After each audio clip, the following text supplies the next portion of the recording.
संहिता में हम अपना निदान स्थान में रक्तपित्त अध्याय स्टार्ट किया, द्वितीय। ठीक है, तो इसमें निदान वाला जो हमारा श्लोक है 4 नंबर, उसमें 6th लाइन में हम पढ़ रहे हैं। 4 नंबर श्लोक की 6th लाइन देखिए आप।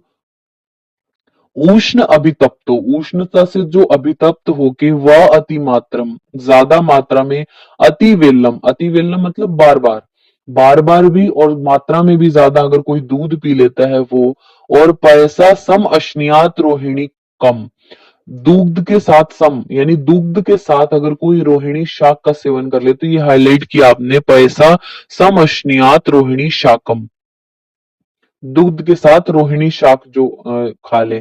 और कांड कपोतकम व सरसप तेल क्षार सिद्धम, यानी सरसों के तेल में अक्षार के साथ जो बनाया हुआ कांड कपोत है, उसका मांस अगर कोई सेवन कर ले, तो ये रक्त पित्त के निदानों में आपने याद रखना है। फिर राइट पेज पे 5 नंबर श्लोक देखिए, रक्त पित्त की निरुक्ति बताई गई। क्या बोलते हैं, संसर्गात लोहित प्रदूषणात लोहित गंध वर्णान अनुविधानाश्च पित्तम लोहिती पित्तम आचक्षत, यानी उस पित्त को, उस पित्त के संसर्ग के कारण, रक्त को दूषित करने के कारण, रक्त के साथ गंध और वर्ण को धारण करने के कारण इसको रक्त पित्त कहा गया। नेक्स्ट 6 नंबर श्लोक है जो उसमें रक्त पित्त के यहाँ पे क्या बोले गए, पूर्व रूप बोले गए, तो अन्न अभिलाषा नहीं होगी। फिर भुक्तस्य विदाह शुक्त अम्ल गंध उद्गार छर्दी अभिक्षणम, छर्दी अभिक्षणम ये जो वर्ड है इसको आप हाईलाइट कर सकते हैं।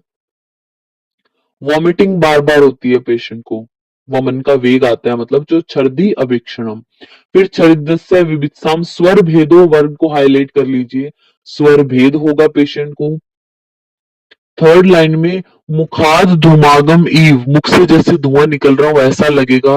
और हाईलाइट कर लीजिए, लोहित लोहो लोहित मत्स्य आम गंधित्वम च अस्य, मुख है जो, वहां से कैसी गंध आएगी, लोहो के जैसी, लोहित के जैसी, मत्स्य और आम गंधित्व, 4 प्रकार की गंध बताई गई।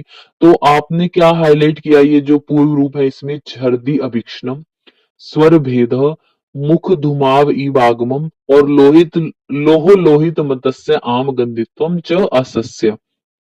फिर इसी पेज पे हमारा लास्ट में उपद्रव लिखे हुए, उपद्रवास्तु खलु, ये याद करने आपको, जो हमारे रक्त पित्त के उपद्रव कौन से हैं, दौर्बल्यम अरोचक अविपाक श्वास काश ज्वर अतिसार शोफ शोफ शोष पांडु रोगा स्वर भेदश्च। तो स्वर भेद जो वर्ड है उसको हाईलाइट करके 2 एरो निकाल दीजिए उस स्वर भेद से, और लिख लीजिए, एक एरो पे पूर्व रूप, एक पे उपद्रव। तो स्वर भेद जो है वो हमारे रक्त पित्त का पूर्व रूप भी है और उपद्रव भी है। और यहीं पे लिख लीजिए 11 उपद्रव, रक्त पित्त के 11 उपद्रव ये बताए गए। 8 नंबर जो हमारा श्लोक है उसमें देखिए अब, मार्गस्तु पुनस्य द्वो ऊर्ध्व च अध, मार्गस्व पुनः दो को हाईलाइट कर लीजिए, रक्त पित्त के 2 मार्ग होते हैं, ऊर्ध्व मार्ग से आना और अधश्च अध मार्ग से आना।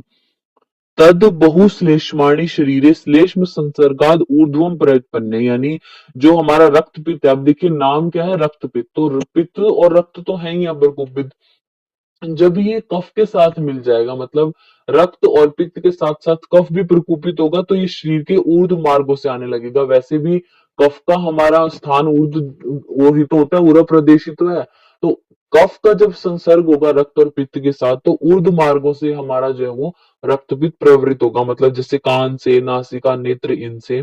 फिर अगर वात जो है वो ज्यादा होगा इनके साथ, तो जो है वो अधो मार्ग से आएगा। वात का वैसे भी स्थान नाभि के अधो मार्ग में है, नाभि के नीचे की तरफ, तो बोला है कि मूत्र पुरीश मार्ग है जो वहां से आएगा। अगर वात और कफ दोनों जो है वो इक्वल अमाउंट में है, तो क्या होगा, दोनों मार्गों से आएगा, यानी ऊर्ध्व मार्ग से भी और अधः मार्ग से भी। तो आप लिख सकते हैं ऊर्ध्व मार्ग, जहां पे लिखा है ना मार्गो पुनः ऊर्ध्व और अधो, ऊर्ध्व के ऊपर आप लिख लीजिए के, कफ। ऊर्ध्व में कौन सा दोष होता है, कफ दोष होता है। अधः में वात होता है हमारा, और उभय में लिख लीजिए वी और की। ऊर्ध्व में हमारा दोष है कफ, अधो में है वात, और उभय दोनों मार्गों से आएगा, तो मतलब वात और कफ इक्वल अमाउंट में है। फिर राइट पेज पे देखिए 9 नंबर श्लोक में तत्र यद ऊर्ध्व भागम तत् साध्यम को आपने हाईलाइट किया। जो ऊर्ध्व मार्ग से आता है वो साध्य होता है। क्यों?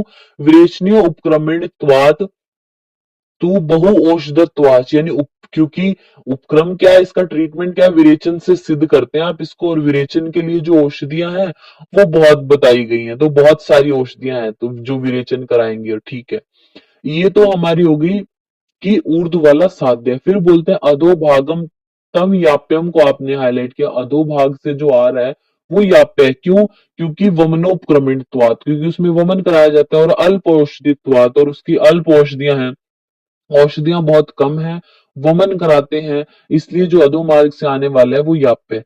यद उभय भागम तत् असाध्यम को आपने हाईलाइट किया। जो उभय मार्गों से आ रहा है, दोनों मार्गों से, वो असाध्य होता है। क्योंकि वमन और विरेचन दोनों ही नहीं चीज दी जाएंगी उसको, कोई औषधि नहीं है उसके लिए, तो दोनों मार्गों से आने वाला असाध्य है। तो आपको याद रखना है, ऊर्ध्व वाला क्या है? साध्य। अधो वाला याप्य। और दोनों मार्गों से जो आ रहा है वो असाध्य बोला गया। 10 नंबर जो श्लोक है उसमें देखिए, रक्त पित्त प्रकोपास्तु खलु पुरा दक्ष यज्ञोस ध्वंसे रुद्र कोप आमर्श अग्निना को आपने हाईलाइट किया। रक्त पित्त की जो कारण है, उत्पत्ति को क्या बोला गया? कि रुद्र कोप और आमर्श रूपी अग्निना, यानी रुद्र का जो कोप है, भगवान शिव का जो प्रकोप था उसकी वजह से, और आमर्श रूपी अग्नि से संतप्त जो शरीर प्राणी वाले मनुष्य को ज्वर के बाद रक्त पित्त की उत्पत्ति हुई थी। फिर नेक्स्ट है हमारा, आप देखिए 12 नंबर जो श्लोक लिखा है ना, 621 पेज नंबर है जो, उस पे बॉटम में लिखा है भवंती च अत्र करके, साध्यम लोहित पित्तम तद ऊर्ध्वम प्रतिपद्यते एंड विरेचनस्य योगित बहुभेषजस्य थ। यानी जो साध्य रक्तपित्त है, मतलब ऊर्ध्व वाला होता है, जो साध्य होगा, क्योंकि विरेचन उसमें करते हैं और बहुत औषध है उसके लिए। और बोलते हैं विरेचनम तू पित्तस्य जायर्थे परम औषधम को आपने हाईलाइट किया। यानी पित्त को जीतने में विरेचन से अच्छी कोई औषध नहीं है, यानी विरेचन को परम औषध बोला गया। ये हाईलाइट कर लीजिए आप।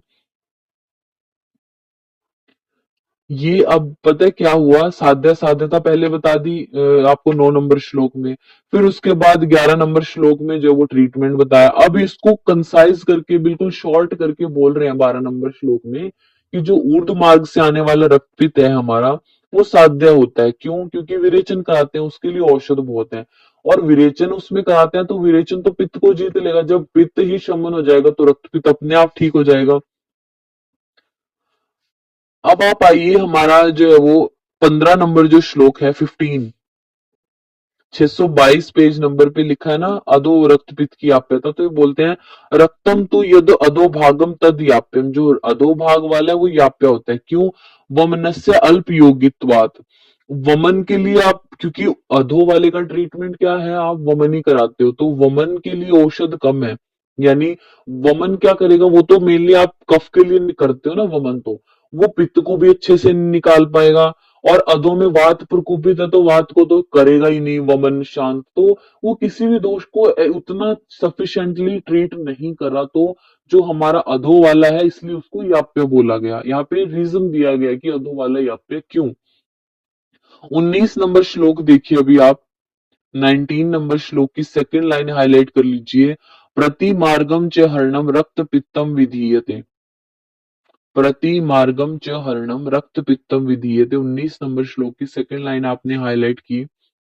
पूछते हैं प्रति मार्ग हरण चिकित्सा किसमें की जाती है, तो रक्त पित्त। प्रति मार्ग मतलब जिस मार्ग से आ रहा है उससे अपोजिट से हरण करना है। मतलब ऊर्ध्व अगर रक्तपित्त है तो आप विरेचन देते हो ना, मतलब नीचे से दोषों को निकाल रहे हो।